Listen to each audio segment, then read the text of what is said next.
tell us more about this year's edition of Mangan Taku. Let's all welcome on stage the very dynamic Regional Director of the Department of Tourism, Cordillera, Miss Jovita A. Gadongan. We are not just celebrating a beverage, we are celebrating a way of life. Matago-tago tako amin, and maraming salamat sa ating lahat. Mabuhay! Ladies and gentlemen, the Honorable Mayor Benjamin D. Magalong.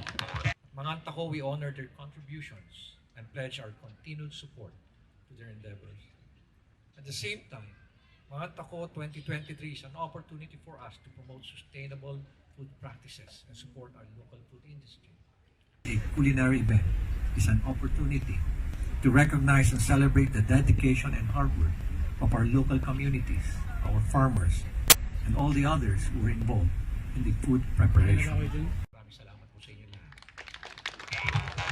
Maraming salamat din po, Mayor Benjamin Magalong of the City of Baguio. Now representing the Honorable Marco, the Congressman of the Lone District of Baguio City, is his son, Mr. Archimedes Go. Good afternoon, everyone. Firstly, I would like to apologize on behalf of my father. He's currently in a speaking engagement out of town, and he regret that he was not able to attend. But he's sending our regards to everyone. Food is very important to us, so we would like to greet everyone, the tourists around here.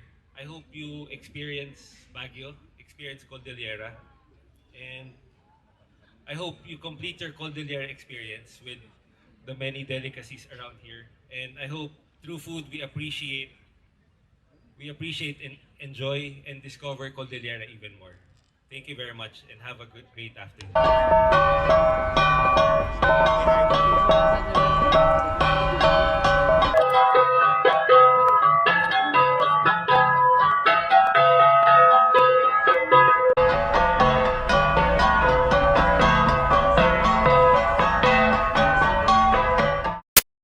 It is also known as Pansit Lapit.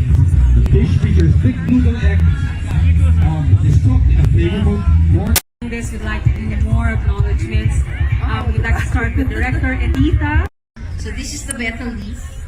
Okay. Hello, Mr. Kulot.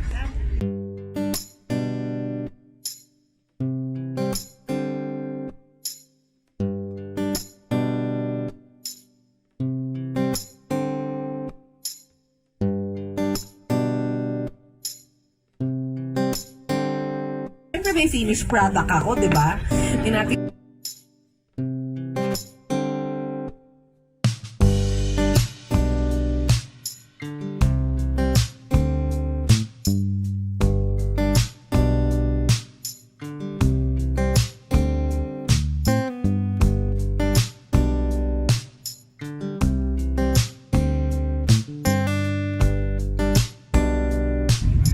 Benguet Brews Coffee and Roastery.